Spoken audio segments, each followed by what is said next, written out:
ਸਤਨਾਮ ਸ਼੍ਰੀ ਵਾਹਿਗੁਰੂ ਸਾਹਿਬ JIO. परम सन्मानियो गुरु रूप गुरु खालसा साध संगत जी, वाहिगुरु जी का खालसा वाहिगुरु जी की फतेह। जदों बाल जन्म लैंदा है तदों ही रिश्तियां दी डोर उस नाल बन्ननी शुरू हो जाती है। जन्म देन वाली माँ कहलाउंदी है। मासी विच तां बाल माँ का ही रूप देखदा है। माँ सी जो होई। जद नानके घर वाल तकदा है ਤਾਂ ਦੋ ਮਾਵਾਂ ਦਾ ਪਿਆਰ ਇੱਕੋ ਮਾਮਾ ਵਿੱਚ ਵੇਖਦਾ ਹੈ। ਦਾਦੀ ਦਾਦਾ ਤਾਂ ਵਾਰ-ਵਾਰ ਵਾਰਨੇ ਜਾਂਦੇ ਹਨ। ਉਸ ਪੋਤਰੇ ਵਿੱਚੋਂ ਉਹ ਆਪਣਾ ਬਾਲਪਨ ਜਿਉਂਦਾ ਮਹਿਸੂਸ ਕਰਦੇ ਹਨ। ਇਸੇ ਤਰ੍ਹਾਂ ਰਿਸ਼ਤਿਆਂ ਵਿੱਚੋਂ ਇੱਕ ਬੜਾ ਪਿਆਰਾ ਨਿਰਾਲਾ ਤੇ ਮਿੱਠਾ ਰਿਸ਼ਤਾ ਭੂਆ ਦਾ ਵੀ ਹੈ।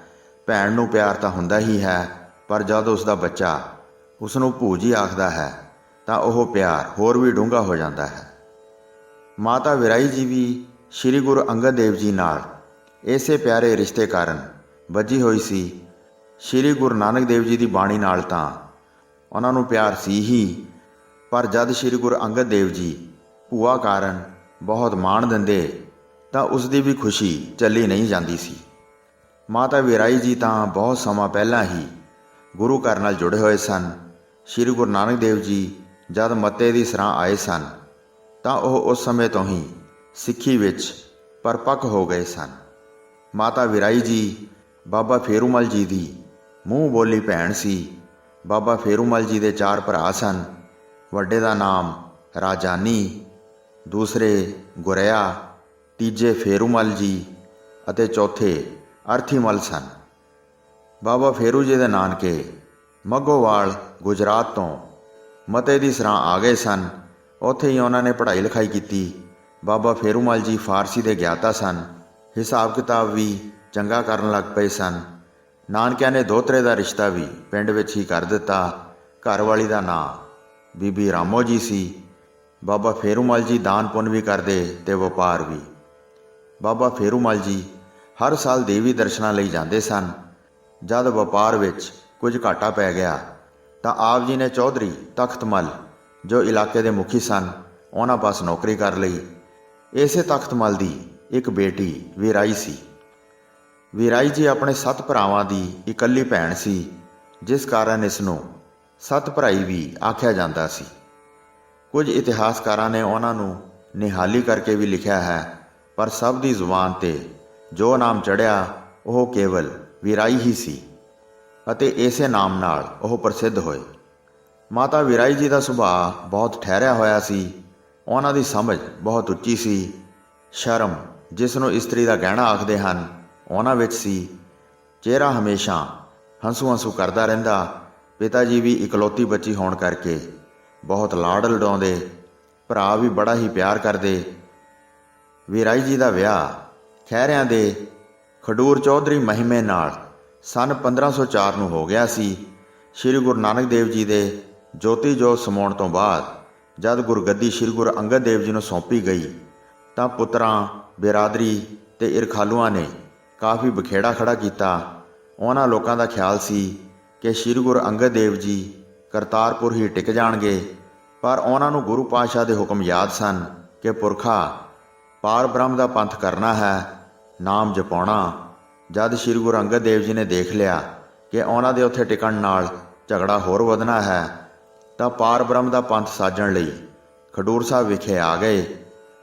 ਗੁਰਗੱਦੀ ਕਿਸੇ ਜਾਇਦਾਦ, ਜ਼ਮੀਨ ਜਾਂ ਮਾਲ ਨੂੰ ਮੱਲ ਮਾਰਨ ਦਾ ਨਾਂ ਨਹੀਂ ਹੈ, ਇਹ ਤਾਂ ਜੋਤ ਦਾ ਹੀ ਪ੍ਰਕਾਸ਼ ਹੈ। ਫਿਰ ਜਿਸ ਨੇ ਸ਼੍ਰੀ ਗੁਰੂ ਨਾਨਕ ਦੇਵ ਜੀ ਵਰਗੇ ਨੂੰ ਰਿਝਾ ਲਿਆ, ਉਸ ਵਿੱਚ ਪਕੜ ਵਰਗੀ ਕੋਈ ਸ਼ੈ ਕਿੱਥੇ ਰਹਿਣੀ ਸੀ। ਭਾਈ ਗੁਰਦਾਸ ਜੀ ਨੇ ਇਸ ਲਈ ਉਚੇਚਾ ਲਿਖਿਆ ਹੈ ਕਿ ਸ਼੍ਰੀ ਗੁਰੂ ਨਾਨਕ ਦੇਵ ਜੀ ਹੱਥੋਂ ਮਿਲੀ ਬਖਸ਼ਿਸ਼ ਲੈ ਕੇ ਸ਼੍ਰੀ ਗੁਰੂ ਅੰਗਦ ਦੇਵ ਜੀ ਨੇ ਕਰਤਾਰਪੁਰ ਛੱਡ ਦਿੱਤਾ। ਉਸ ਮਿਲੀ ਬਖਸ਼ਿਸ਼ ਸਦਕਾ ਦੂਜੇ ਪਾਤਸ਼ਾਹ ਦੀ ਵੀ ਸਿਫਤ ਸਭ ਪਾਸੇ ਫੈਲ ਗਈ। ਉਹ ਜੋਤ ਹੁਣ ਖਡੂਰ ਸਾਹਿਬ ਵਿਖੇ ਚਾਨਣ ਖਿਲੇਰਨ ਲੱਗ ਪਈ। ਸ਼੍ਰੀ ਗੁਰੂ ਨਾਨਕ ਦੇਵ ਜੀ ਮਾਈ ਵਿਰਾਈ ਦੇ ਪਿੰਡ ਸੰਗਰ ਪਹਿਲੀ ਉਦਾਸੀ ਵੇਲੇ ਆਏ ਸਨ। ਸ਼੍ਰੀ ਗੁਰੂ ਨਾਨਕ ਦੇਵ ਜੀ ਨੇ ਪਹਿਲਾਂ ਮਤੇ ਦੀ ਸਰਾਂ ਤੇ ਫਿਰ ਖਡੂਰ ਸਾਹਿਬ ਚਰਨ ਪਾਏ ਸਨ।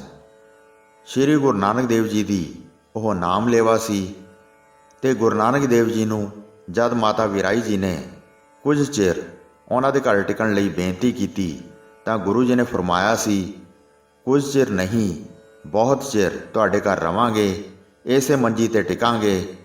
ਗੁਰੂ ਜੀ ਨੇ ਆਪਣਾ ਬਚਨ ਨਿਭਾਇਆ ਅਤੇ ਸ਼੍ਰੀ ਗੁਰੂ ਅੰਗਦ ਦੇਵ ਜੀ ਦੇ ਰੂਪ ਵਿੱਚ ਮਾਤਾ ਵੀਰਾਈ ਦੇ ਘਰ ਕਿਤਨਾ ਚਿਰ ਰਹੇ। ਸ਼੍ਰੀ ਗੁਰੂ ਅੰਗਦ ਦੇਵ ਜੀ ਨੇ ਮਾਤਾ ਵੀਰਾਈ ਨੂੰ ਇਹ ਹੁਕਮ ਦੇ ਕੇ ਰੱਖਿਆ ਸੀ ਕਿ ਗੱਲ ਬਾਹਰ ਨਹੀਂ ਕਰਨੀ। ਮਾਈ ਵੀਰਾਈ ਨੇ ਹੁਕਮ ਮੰਨ ਕੇ ਕਿਸੇ ਹੋਰ ਨੂੰ ਨਾ ਦੱਸਿਆ, ਸਮੇਂ ਸਿਰ ਪ੍ਰਸ਼ਾਦ ਪਹੁੰਚਾ ਦਿੰਦੀ। ਗੁਰੂ ਜੀ ਨਾਮ ਰਸ ਲੀਨ ਰਹਿੰਦੇ, ਇੱਥੋਂ ਤੱਕ ਕਿ ਜਦ ਉਹਨਾਂ ਦੇ ਸਪੁੱਤਰ ਤੇ ਉਹਨਾਂ ਦੇ ਮਹਿਲ ਮਾਤਾ ਖੀਵੀ ਜੀ ਵੀ ਆਏ ਤਾਂ ਮਾਈ ਵੀਰਾਈ ਨੇ ਭਲ ਨਾ ਭਲਾਈ। ਮਾਈ ਵੀਰਾਈ ਜੀ ਹੁਕਮੀ ਬੰਦਾ ਸੀ। ਉਂਝ ਮਾਈ ਵਿੱਚ ਵੇਦਨਾ ਉੱਠੇ ਕਿ ਸ਼੍ਰੀ ਗੁਰੂ ਅੰਗਦ ਦੇਵ ਜੀ ਐਸਾ ਕਿਉਂ ਕਰ ਰਹੇ ਹਨ, ਪਰ ਪੁੱਛ ਨਾ ਸਕੇ। ਮਾਈ ਜੀ ਦੀ ਸ਼ਖਸੀਅਤ ਵੀ ਨਾਮ ਨਾਲ ਸਵਾਰੀ ਹੋਈ ਸੀ। ਜੋ ਮਤ ਸ਼੍ਰੀ ਗੁਰੂ ਨਾਨਕ ਦੇਵ ਜੀ ਨੇ ਮਾਈ ਨੂੰ ਦਿੱਤੀ ਸੀ ਕਿ ਜੱਗ ਵਿੱਚ ਵਸੋ, ਵੈਰਾਗ ਵਿੱਚ ਰਸੋ, ਜਾਣੋ ਗਿਆਨ ਨਾਲ, ਜੁੜੋ ਪ੍ਰੇਮ ਨਾਲ ਤੇ ਰਹੋ ਸਦਾ ਖਿੜੇ ਮੱਥੇ ਮਿੱਠੇ ਮਿੱਠੇ ਉਮਾ ਵਿੱਚ, ਉਹ ਉਹਨਾਂ ਨੂੰ ਕਦੇ ਨਹੀਂ ਸੀ ਭੁੱਲਦਾ। ਹਰ ਇੱਕ ਨੂੰ ਮਾਤਾ ਵੀਰਾਈ ਜੀ ਇਹ ਹੀ ਕਹਿੰਦੇ ਸਨ ਕਿ ਕਦੇ ਬਾਣੀ ਨਾ ਵਿਸਰੇ, ਨਾਮ ਨਾ ਭੁੱਲੇ, ਪਿਆਸ ਰਹੇ ਸਦਾ ਚਰਨਾਂ ਦੀ ਤੇ ਰਜ਼ਾ ਲੱਗੇ ਮਿੱਠੀ, ਤਾਂ ਕਦੀ ਵੀ ਵਿਛੋੜਾ ਨਹੀਂ ਹੋਣ ਲੱਗਾ। ਇਹ ਸਭ ਭਜਨ, ਬੰਦਗੀ, ਗਿਆਨ, ਧਿਆਨ ਇਸੇ ਵਾਸਤੇ ਕਰੀਦੇ ਹਨ ਕਿ ਦਿਲ ਟਿਕਿਆ ਰਹੇ ਤੇ ਇੱਥੋਂ ਜਾਣ ਲੱਗਿਆਂ ਉਦਾਸੀ ਨਾ ਛਾਏ। ਐਸਾ ਇਕਾਂਤ ਹੋਣ ਦਾ ਸ਼੍ਰੀ ਗੁਰੂ ਅੰਗਦ ਦੇਵ ਜੀ ਦਾ ਮੰਤਵ ਇਹ ਹੀ ਲੱਗਦਾ ਸੀ ਕਿ ਗੁਰੂ ਭਾਲਣਾ ਪੈਂਦਾ ਹੈ। ਗੁਰੂ ਦਾ ਸੁਤੇ ਸਿੱਧ ਪ੍ਰਕਾਸ਼ ਹੈ। ਗੁਰੂ ਨੂੰ ਕੋਈ ਢੰਡੋਰਾ ਜਾਂ ਦੋਹੀ ਫੇਰਨ ਦੀ ਲੋੜ ਨਹੀਂ। ਨਾਲ ਹੀ ਜੋ ਦੋਖੀ ਤੇ ਸੰਬੰਧੀ ਵਾਦ ਕਰਨ ਵਾਲੇ ਹਨ, ਸੰਗਤਾਂ ਉਹਨਾਂ ਦਾ ਰੰਗ ਵੀ ਦੇਖ ਲੈਣ। ਇਹ ਭਾਵੇਂ ਪ੍ਰਗਟ ਹੋ ਗਿਆ ਸੀ ਕਿ ਗੁਰਗੱਦੀ ਦੀ ਜ਼ਿੰਮੇਵਾਰੀ ਸ਼੍ਰੀ ਗੁਰੂ ਨਾਨਕ ਦੇਵ ਜੀ ਸ਼੍ਰੀ ਗੁਰੂ ਅੰਗਦ ਦੇਵ ਜੀ ਨੂੰ ਦੇ ਗਏ ਸਨ, ਪਰ ਉਹ ਅਲੋਪ ਸਨ। ਸੰਗਤਾਂ ਵਿਆਕੁਲ ਸਨ। ਸੰਗਤਾਂ ਦਸਿਆਂ ਟਿਕਾਣਿਆਂ ਤੇ ਜਾਂਦੀਆਂ, ਪਰ ਗੁਰੂ ਜੀ ਦਾ ਟਿਕਾਣਾ ਨਾ ਲੱਭਾ। ਇਸੇ ਤਰ੍ਹਾਂ 6 ਮਹੀਨੇ ਬੀਤ ਗਏ। ਮੁਖੀ ਸਿੱਖਾਂ ਨੇ ਕਿਹਾ ਕਿ ਬਗੈਰ ਬਾਬਾ ਬੁੱਢਾ ਜੀ ਤੋਂ ਗੁਰੂ ਜੀ ਦਾ ਥਹੁ ਪਤਾ ਲੱਭਣਾ ਮੁਸ਼ਕਿਲ ਹੈ। ਬਾਬਾ ਬੁੱਢਾ ਜੀ ਨੂੰ ਸ਼੍ਰੀ ਗੁਰੂ ਨਾਨਕ ਦੇਵ ਜੀ ਵਰ ਦੇ ਗਏ ਸਨ ਕਿ ਤੇਥੋਂ ਨਾ ਕਦੇ ਓਲੇ ਹੋ ਸਾਂ। ਸੋ ਸਿੱਧੀ ਬੇਨਤੀ ਬਾਬਾ ਬੁੱਢਾ ਜੀ ਨੂੰ ਕਰਨ ਲਈ ਸੰਗਤ ਤੁਰ ਪਈ। ਜਨਮ ਸਾਖੀ ਵਿੱਚ ਲਿਖਿਆ ਹੈ ਕਿ 5 ਸਿੱਖ ਭਾਈ ਅਜਿੱਤਾ ਰੰਧਾਵਾ, ਭਾਈ ਧੀਰੋ ਜੀ, ਭਾਈ ਬੂੜਾ ਕਲਾਲ, ਭਾਈ ਭਗੀਰਥ ਆਨੰਦ ਤੇ ਭਾਈ ਸਧਾਰਨ ਭਾਲਣ ਲਈ ਨਿਕਲੇ ਸਨ ਅਤੇ ਇਹ ਸਭ ਬਾਬਾ ਬੁੱਢਾ ਜੀ ਦੇ ਪਾਸ ਪੁੱਜੇ। ਬਾਬਾ ਬੁੱਢਾ ਜੀ ਉਸ ਸਮੇਂ ਹੀ ਉਹਨਾਂ ਨਾਲ ਹੋ ਤੁਰੇ। ਬਾਬਾ ਬੁੱਢਾ ਜੀ ਇਹ ਸਮਝਦੇ ਸਨ ਕਿ ਮਾਤਾ ਵੀਰਾਈ ਜੀ ਹੀ ਠੀਕ ਦੱਸ ਪਾ ਸਕਣਗੇ, ਸੋ ਸਾਰੇ ਸੰਗਰ ਪੁੱਜੇ। ਮਾਤਾ ਵੀਰਾਈ ਜੀ ਨੂੰ ਜਦ ਪਤਾ ਲੱਗਾ ਕਿ ਬਾਬਾ ਬੁੱਢਾ ਜੀ 5 ਸਿੱਖਾਂ ਦੇ ਨਾਲ ਉਹਨਾਂ ਦੇ ਘਰ ਵੱਲ ਤੁਰੀ ਆ ਰਹੇ ਹਨ, ਤਾਂ ਬਚਨਾਂ ਤੇ ਪਹਿਰਾ ਦਿੰਦੇ ਅੱਗੋਂ ਜਾ ਮਿਲੇ। ਬਾਬਾ ਬੁੱਢਾ ਜੀ ਜਾਣ ਗਏ ਕਿ ਜੋਤ ਇੱਥੇ ਹੀ ਟਿਕੀ ਹੈ। ਮਾਤਾ ਜੀ ਦੇ ਚਿਹਰੇ ਦਾ ਹਾਵ ਭਾਵ ਪਿਆ ਦਿਸਦਾ ਸੀ। ਰਤਨ ਵੀ ਕਦੇ ਲੁਕਾਇਆ ਲੁਕੇ ਨੇ। ਬਾਬਾ ਬੁੱਢਾ ਜੀ ਨੇ ਮਾਈ ਵੀਰਾਈ ਜੀ ਨੂੰ ਅੱਗੋਂ ਆਉਂਦਿਆਂ ਇਹ ਹੀ ਤੁਕ ਪੜ੍ਹੀ, ਨਾਨਕ ਦੇਖ ਦਿਖਾਈਐ ਹਉ ਸਦ ਬਲਿਹਾਰੈ ਜਾਸ। ਮਾਤਾ ਜੀ ਚੁੱਪ ਰਹੇ। ਹੁਣ ਸਾਰਿਆਂ ਨੇ ਜੋਦੜੀ ਕੀਤੀ ਕਿ ਪਤਾ ਦੱਸ ਦਿਓ ਕਿ ਸ਼੍ਰੀ ਗੁਰੂ ਅੰਗਦ ਦੇਵ ਜੀ ਕਿੱਥੇ ਬਿਰਾਜ ਰਹੇ ਹਨ। ਮਾਤਾ ਜੀ ਨੇ ਹੁਣ ਇਤਨਾ ਕਿਹਾ ਕਿ ਗੁਰੂ ਜੀ ਆਪੇ ਜਾਣਦੇ ਹਨ ਕਿ ਕਿਸ ਵੇਲੇ ਸੰਗਤਾਂ ਵਿੱਚ ਵਿਚਰਨਾ ਹੈ। ਇਹ ਹੱਠ ਕੋਈ ਚੰਗਾ ਨਹੀਂ। ਰਜ਼ਾ ਵਿੱਚ ਰਹਿਣ ਦਾ ਹੋਰ ਹੀ ਸਵਾਦ ਹੈ। ਬਾਬਾ ਜੀ ਨੇ ਕਿਹਾ ਕਿ ਪੁਕਾਰ ਪਾਉਣੀ ਕੋਈ ਰਜ਼ਾ ਮਿਟਣੀ ਨਹੀਂ। ਬਾਲ ਨੇ ਪਿਤਾ ਨੂੰ ਪੁਕਾਰ ਪਾਉਣੀ ਹੀ ਹੈ। ਮਹਿਮਾ ਪ੍ਰਕਾਸ਼ ਵਾਰਤਕ ਵਿੱਚ ਲਿਖਿਆ ਹੈ ਕਿ ਬਾਬਾ ਬੁੱਢਾ ਜੀ ਨੇ ਕਿਹਾ ਕਿ ਸਾਨੂੰ ਮਾਲੂਮ ਹੋਇਆ ਹੈ ਕਿ ਗੁਰੂ ਤੇਰੇ ਘਰ ਮੇਂ ਹੀ ਹੈ, ਤੈਨੂੰ ਦੱਸਣ ਦੀ ਆਗਿਆ ਨਹੀਂ। ਇਹ ਅਸੀਂ ਜਾਣ ਗਏ ਹਾਂ। ਬਲਵੰਡ ਰਬਾਬੀ ਸਾਡੇ ਨਾਲ ਹੈ। ਸ਼੍ਰੀ ਗੁਰੂ ਨਾਨਕ ਦੇਵ ਜੀ ਇਸ ਦੀ ਬਾਂਹ ਸ਼੍ਰੀ ਗੁਰੂ ਅੰਗਦ ਦੇਵ ਜੀ ਨੂੰ ਫੜਾ ਗਏ ਸਨ। ਮਾਤਾ ਵੀਰਾਈ ਜੀ ਦੇ ਘਰ ਪੁੱਜ ਬਲਵੰਡ ਨੂੰ ਬਾਬਾ ਬੁੱਢਾ ਜੀ ਨੇ ਕਿਹਾ, ਰਬਾਬ ਵਜਾਏ ਸ਼ਬਦ ਗਾਓ। ਆਪੇ ਗੁਰੂ ਨਾਨਕ ਦੀ ਆਵਾਜ਼ ਸੁਣ ਬਾਹਰ ਆ ਜਾਣਗੇ। ਸੋ ਐਸਾ ਹੀ ਹੋਇਆ। ਰਬਾਬੀ ਨੇ ਜਦ ਸ਼ਬਦ ਗਾਇਆ, ਸ਼੍ਰੀ ਗੁਰੂ ਅੰਗਦ ਦੇਵ ਜੀ ਬਾਹਰ ਆ ਗਏ। ਮੁਖੋਂ ਵਾਹ ਵਾਹ ਦੇ ਬਚਨ ਕੀਤੇ। ਸਭ ਨੂੰ ਦੇਖ ਕੇ ਮੁਸਕਰਾਏ ਕਿ ਭਲੀ ਵਿਉਂਤ ਬਾਬਾ ਬੁੱਢਾ ਜੀ ਨੇ ਕੱਢੀ ਹੈ। ਅਸਲ ਗੱਲ ਪ੍ਰਗਟ ਕਰ ਦਿੱਤੀ ਕਿ ਗੁਰੂ ਨੂੰ ਪਾਉਣਾ ਹੋਵੇ, ਰਿਝਾਣਾ ਹੋਵੇ, ਮਿਲਣਾ ਹੋਵੇ ਤੇ ਚਰਨ ਪਰਸਨੇ ਹੋਣ ਤਾਂ ਰਾਹ ਇੱਕੋ ਹੈ, ਉਹ ਹੈ ਕੀਰਤਨ। ਕੀਰਤਨ ਸੁਣ ਉਹ ਗੁਰੂ ਪ੍ਰਤੱਖ ਹੋ ਉੱਠਦਾ ਹੈ। ਬਾਬਾ ਬੁੱਢਾ ਜੀ ਨੇ ਬੇਨਤੀ ਕੀਤੀ ਕਿ ਆਪ ਜੀ ਦਾ ਇਸ ਤਰ੍ਹਾਂ ਗੋਸ਼ਾ ਨਸ਼ੀ ਹੋ ਬੈਠਣਾ ਸੰਗਤਾਂ ਨੂੰ ਵਿਆਕੁਲ ਕਰ ਰਿਹਾ ਹੈ। ਬਗੈਰ ਮਾਂਝੀ ਦੇ ਸੰਗਤ ਦਾ ਜਹਾਜ਼ ਕਿਨਾਰੇ ਕਿਸ ਤਰ੍ਹਾਂ ਪਵੇਗਾ। ਅਤੇ ਫਿਰ ਗੁਰੂ ਨਾਨਕ ਦੇਵ ਜੀ ਦਾ ਤਾਂ ਆਪ ਜੀ ਨੂੰ ਬਚਨ ਹੈ, ਜਗਤ ਕੋ ਉਪਦੇਸ਼ ਕਰਨਾ। ਕਿਰਪਾ ਕਰਕੇ ਬਾਹਰ ਚੱਲੀਏ। ਬਾਬਾ ਬੁੱਢਾ ਜੀ ਨੇ ਜਦ ਸਹਿ ਟਿੱਕਾ ਦਿੱਤੋ ਸੋ ਜੀਵਦਾ, ਤਾਂ ਗੁਰੂ ਨਾਨਕ ਦੇਵ ਜੀ ਨੇ ਕਰਤਾਰਪੁਰ ਈਰਖਾ ਫੈਲਦੀ ਦੇਖ ਫਰਮਾਇਆ ਸੀ ਕਿ ਖਡੂਰ ਸਾਹਿਬ ਮਾਤਾ ਵਿਰਾਈ ਜੀ ਦੇ ਘਰ ਸਾਡੇ ਬੈਠਣ ਦੀ ਮੰਜੀ ਹੈ, ਉਸ ਪਰ ਜਾਏ ਕਰ ਤੁਮ ਬੈਠੋ। ਮੇਰਾ ਸਿੰਘਾਸਨ ਵਹੀਂ ਹੈ, ਅਸੀਂ ਤੁਹਾਡੇ ਪਾਸ ਆਵਾਂਗੇ। ਇਹ ਵਿਰਾਈ ਜੀ ਪ੍ਰਤੀ ਪਿਆਰ ਨਹੀਂ, ਸਗੋਂ ਉਹਨਾਂ ਪ੍ਰਤੀ ਮਾਣ ਵੀ ਸੀ। ਆਪਣੇ ਬਚਨਾਂ 'ਤੇ ਪਹਿਰਾ ਦੇਣ ਸ਼੍ਰੀ ਗੁਰੂ ਅੰਗਦ ਦੇਵ ਜੀ ਖਡੂਰ ਸਾਹਿਬ ਆਏ ਸਨ। ਮਾਤਾ ਵਿਰਾਈ ਜੀ ਹਰ ਇੱਕ ਨਾਲ ਹੀ ਬੜਾ ਪਿਆਰ ਕਰਦੇ ਸਨ। ਇੱਕ ਵਾਰ ਜਦ ਬਾਬਾ ਤਖਤ ਮਲ ਜੀ ਨੇ ਬਾਬਾ ਫੇਰੂਮਲ 'ਤੇ ਹਿਸਾਬ ਠੀਕ ਨਾ ਰੱਖਣ ਦਾ ਦੋਸ਼ ਲਗਾਇਆ, ਤਾਂ ਸ਼੍ਰੀ ਗੁਰੂ ਅੰਗਦ ਦੇਵ ਜੀ ਨੇ ਮਾਤਾ ਵਿਰਾਈ ਜੀ ਕੋਲ ਜਾ ਕੇ ਪਿਤਾ ਤਖਤ ਮਲ ਨੂੰ ਸਮਝਾਉਣ ਵਾਸਤੇ ਕਿਹਾ। ਪਰ ਮਾਤਾ ਵਿਰਾਈ ਜੀ ਬੜੇ ਹੀ ਸੁਲਝੇ ਵਿਚਾਰਾਂ ਦੇ ਹੋਣ ਕਾਰਨ ਉਹਨਾਂ ਨੇ ਸ਼੍ਰੀ ਗੁਰੂ ਅੰਗਦ ਦੇਵ ਜੀ ਨੂੰ ਸਮਝਾਇਆ, ਪਿਤਾ ਜੀ ਮੇਰਾ ਕਿਹਾ ਟਾਲਣਗੇ ਤਾਂ ਨਹੀਂ, ਪਰ ਇਸ ਤਰ੍ਹਾਂ ਦਾਗ ਲੱਗ ਜਾਏਗਾ। ਬਾਬਾ ਫੇਰੂਮਲ ਜੀ ਸਾਫ਼ ਸਿੱਧੇ ਤੇ ਇਮਾਨਦਾਰ ਹਨ। ਚੰਗਾ ਇਹੀ ਹੈ ਕਿ ਪਿਤਾ ਜੀ ਨੂੰ ਆਖੋ ਕਿ ਇੱਕ ਵਾਰ ਦੁਬਾਰਾ ਹਿਸਾਬ ਕਰਨ। ਹਿਸਾਬ ਫਿਰ ਕੀਤਾ ਗਿਆ, ਗਲਤੀ ਪਕੜੀ ਗਈ, ਦਾਗ ਲੱਥਾ। ਮਾਤਾ ਵਿਰਾਈ ਜੀ ਦੀ ਦੂਰ ਦ੍ਰਿਸ਼ਟੀ ਵਾਲੀ ਸਮਝ ਕੰਮ ਆਈ। ਮਾਤਾ ਵਿਰਾਈ ਜੀ ਨਾਲ ਸ਼੍ਰੀ ਗੁਰੂ ਅੰਗਦ ਦੇਵ ਜੀ ਦਾ ਬੜਾ ਹੀ ਪਿਆਰ ਅਤੇ ਸਨੇਹ ਸੀ। ਉਹ ਜਦ ਵੀ ਮਤੇ ਦੀ ਸਰਾਂ ਪਿਤਾ ਕੋਲ ਆਉਂਦੇ ਤਾਂ ਭਾਈ ਲਹਿਣਾ ਜੀ ਵੀ ਉਹਨਾਂ ਨੂੰ ਮਿਲਣ ਜ਼ਰੂਰ ਆਉਂਦੇ। ਕਈ ਵਾਰੀ ਤਾਂ ਖਡੂਰ ਸਾਹਿਬ ਵੀ ਨਾਲ ਹੀ ਆ ਜਾਂਦੇ ਸਨ। ਖਡੂਰ ਸਾਹਿਬ ਦੇ ਨਾਲ ਹੀ ਸੰਗਰ ਸੀ।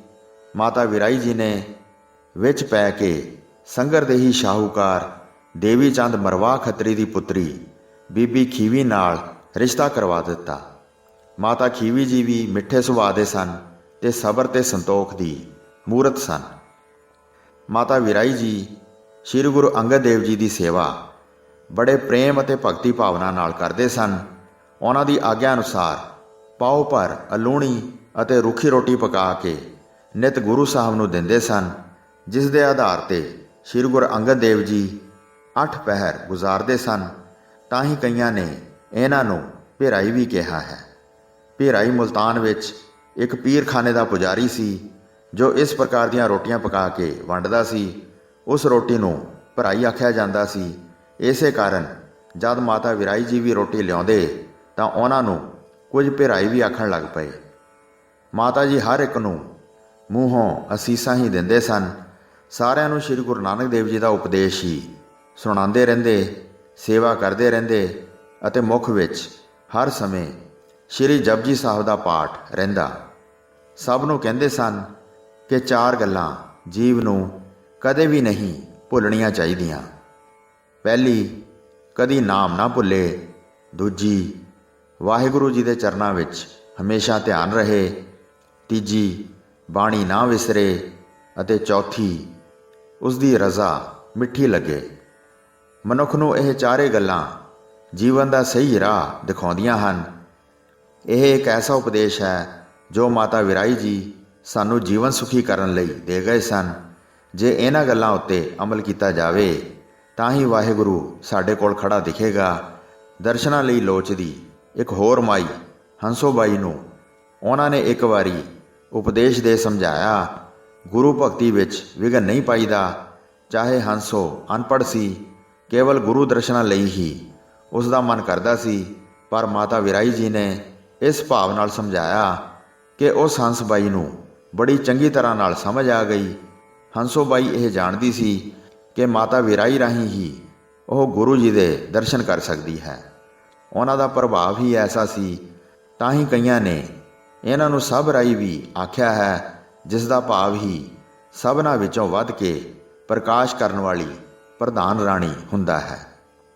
ਮਾਤਾ ਵਿਰਾਈ ਜੀ ਨਿਰਾ ਕਥਨ ਹੀ ਨਹੀਂ ਸੀ ਕਰਦੇ ਕਿ ਰਜ਼ਾ ਮਿੱਠੀ ਲੱਗੇ, ਸਗੋਂ ਆਪ ਵੀ ਰਜ਼ਾ ਵਿੱਚ ਰਹਿਣ ਵਾਲੇ ਸਨ। 6 ਮਹੀਨੇ ਸ਼੍ਰੀ ਗੁਰੂ ਅੰਗਦ ਦੇਵ ਜੀ ਉਹਨਾਂ ਦੇ ਘਰ ਰਹੇ।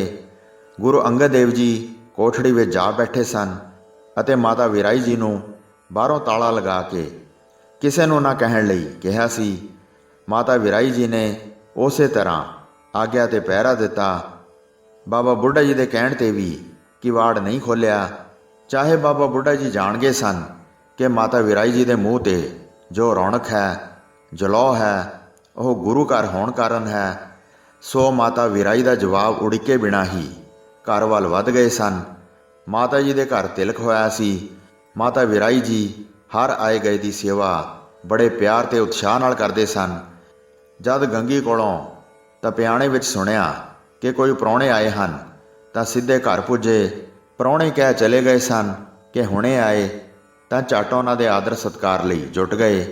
ਵਿਹੜੇ ਵਿੱਚ 2-1 ਵੱਡੇ ਮੰਜੇ ਡੁਹਾਏ, ਧੋਬੀ ਦੇ ਧੋਤੇ ਖੇਸ ਵਿਛਾਏ, ਪੀੜੀਆਂ ਤੇ ਚਟਾਈਆਂ ਵਿਛਾਈਆਂ, ਮੂਹੜੇ ਡਾਹੇ, ਫਿਰ ਦੁੱਧ ਵੀ ਠੰਡਾ ਕੀਤਾ, ਛੰਨੇ ਮੰਜਵਾ ਲਏ। ਗੰਗੀ ਨੂੰ ਰੋਟੀ ਦਾਲ ਪਕਾਉਣ ਲਈ ਵੀ ਕਹਿ ਦਿੱਤਾ। ਇਸ ਤਰ੍ਹਾਂ ਉਹ ਹਰ ਆਏ ਗਏ ਦੀ ਸੇਵਾ ਬੜੀ ਰੀਝ ਨਾਲ ਬਗੈਰ ਦੱਸੇ ਕਰਦੇ ਸਨ। ਜਦ ਸ਼੍ਰੀ ਗੁਰੂ ਅੰਗਦ ਦੇਵ ਜੀ ਪ੍ਰਗਟ ਹੋ ਗਏ ਤਾਂ ਉਹਨਾਂ ਨੇ ਅਨੁਭਵ ਕਰ ਲਿਆ ਕਿ ਖਬਰ ਚਾਰੇ ਪਾਸੇ ਝੱਟ ਹੀ ਫੈਲ ਜਾਣੀ ਹੈ ਤੇ ਸੰਗਤਾਂ ਦੀ ਭੀੜ ਲੱਗ ਜਾਣੀ ਹੈ, ਸੋ ਲੰਗਰ ਜ਼ਰੂਰੀ ਹੈ। ਲੰਗਰ ਦਾ ਆਹਰ ਕਰਨ ਲਈ ਜੁਟ ਪਏ। ਮਾਤਾ ਵਿਰਾਈ ਜੀ ਨੇ ਮਾਤਾ ਖੀਵੀ ਜੀ ਨੂੰ ਵੀ ਬੁਲਾ ਭੇਜਿਆ। ਜਦ ਮਾਤਾ ਖੀਵੀ ਜੀ ਖਡੂਰ ਸਾਹਿਬ ਪਹੁੰਚੇ ਤਾਂ ਗੁਰੂ ਚਰਨਾਂ ਵਿੱਚ ਡਿੱਗ ਕੇ ਮਾਤਾ ਖੀਵੀ ਜੀ ਨੇ ਆਪਣੇ ਲਈ ਦਰਸ਼ਨ ਦਾਤ ਰੋਜ਼ ਲੈਣ ਲਈ ਕਿਹਾ ਤਾਂ ਗੁਰੂ ਅੰਗਦ ਦੇਵ ਜੀ ਤਦ ਬੋਲੇ, ਜਦੋਂ ਮੇਰੇ ਦਾਤਾ ਨੇ ਮੈਨੂੰ ਸ਼ਬਦ ਦਾਨ ਕਰਨ ਦਾ ਵਰ ਬਖਸ਼ਿਆ ਸੀ, ਤੇਰੇ ਹਿੱਸੇ ਅੰਨ ਦੇਣ ਦਾ ਕੜਛਾ ਆਇਆ ਸੀ, ਉਹ ਵਰਤਾਓ। ਮਾਤਾ ਵਿਰਾਈ ਜੀ ਬੜੇ ਸੂਝ ਵਾਲੇ ਸਨ। ਝਟਪਟ ਵੱਡੀ ਕੜਛੀ ਲਿਆ ਕੇ ਸਾਹਿਬਾਂ ਦੇ ਅੱਗੇ ਧਰ ਦਿੱਤੀ ਤੇ ਕਿਹਾ, ਜੇ ਸ਼ਬਦ ਦਾਨ ਦਾ ਕੜਛਾ ਆਪ ਜੀ ਨੂੰ ਗੁਰੂ ਨਾਨਕ ਦੇਵ ਜੀ ਨੇ ਆਪਣੀ ਹੱਥੀਂ ਸੌਂਪਿਆ ਸੀ ਤਾਂ ਅੰਨਦਾਨ ਦਾ ਇਹ ਕੜਛਾ ਆਪ ਆਪਣੇ ਹੱਥੀਂ ਮੇਰੀ ਭਰਜਾਈ ਨੂੰ ਦਾਨ ਕਰੋ। ਸ਼੍ਰੀ ਗੁਰੂ ਅੰਗਦ ਦੇਵ ਜੀ ਮੁਸਕਰਾਏ ਤੇ ਉਹਨਾਂ ਨੇ ਕੜਛਾ ਮਾਤਾ ਖੀਵੀ ਜੀ ਨੂੰ ਦੇ ਦਿੱਤਾ।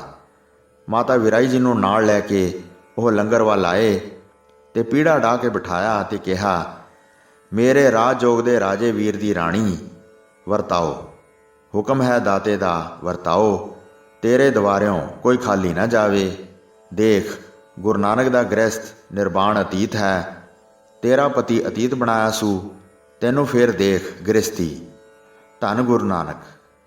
ਇਸ ਤਰ੍ਹਾਂ ਮਾਤਾ ਵਿਰਾਈ ਨੇ ਜੋ ਕੜਛਾ ਸ਼੍ਰੀ ਗੁਰੂ ਅੰਗਦ ਦੇਵ ਜੀ ਦੇ ਹੱਥੋਂ ਮਾਤਾ ਖੀਵੀ ਜੀ ਨੂੰ ਫੜਾਇਆ ਸੀ, ਉਸੇ ਦੀ ਬਰਕਤ ਸਦਕਾ ਲੰਗਰ ਵਿੱਚ ਅੱਜ ਵੀ ਕਦੇ ਤੋਟ ਨਹੀਂ ਆਈ ਤੇ ਉਸੇ ਸਦਕਾ ਲੰਗਰ ਰਸਦਾਇਕ ਤੇ ਤ੍ਰਿਪਤ ਕਰਨ ਵਾਲਾ ਬਣਦਾ ਹੈ।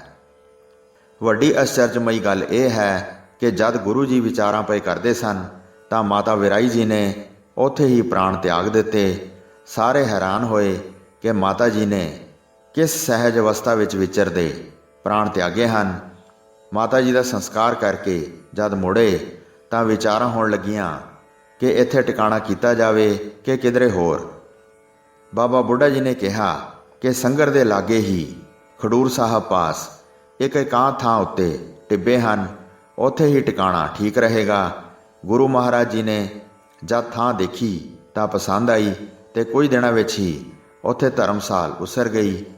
ਲੰਗਰ ਖਾਣਾ ਬਣ ਗਿਆ ਤੇ ਰਬਾਬੀ ਕੀਰਤਨ ਕਰਨ ਲੱਗ ਪਏ। ਸੰਗਤਾਂ ਨੂੰ ਵੀ ਪਤਾ ਲੱਗ ਗਿਆ ਤੇ ਉਹ ਵਹੀਰਾਂ ਕੱਤ ਖਡੂਰ ਸਾਹਿਬ ਆਉਣ ਲੱਗੀਆਂ। ਤਖਤ 'ਤੇ ਬੈਠਣ ਸਮੇਂ ਪਹਿਲਾ ਉਪਦੇਸ਼ ਜੋ ਬਚਨ ਰੂਪ ਵਿੱਚ ਸ਼੍ਰੀ ਗੁਰੂ ਅੰਗਦ ਦੇਵ ਜੀ ਨੇ ਕਿਹਾ, ਉਸ ਨੂੰ ਮਹਿਮਾ ਪ੍ਰਕਾਸ਼ ਨੇ ਅੰਕਿਤ ਕਰਦੇ ਹੋਏ ਲਿਖਿਆ ਹੈ। ਗੁਰਾਂ ਫਰਮਾਇਆ ਸੀ, ਕਰੋ ਭਜਨ ਹੋਏ ਪਰਮ ਬਿਲਾਸਾਂ ਅਤੇ ਇੱਕ ਖੂਹ ਮਿੱਠਾ ਮਾਈ ਵਿਰਾਈ ਦੀ ਯਾਦ ਵਿੱਚ ਲਵਾਇਆ। ਹੋਈਆਂ ਭੁੱਲਾਂ ਚੁੱਕਾਂ ਦੀ ਖਿਮਾ ਬਖਸ਼ਣੀ ਜੀ। ਦਾਸ ਨੂੰ ਆਗਿਆ ਦਿਓ। ਵਾਹਿਗੁਰੂ ਜੀ ਕਾ ਖਾਲਸਾ, ਵਾਹਿਗੁਰੂ ਜੀ ਕੀ ਫਤਿਹ।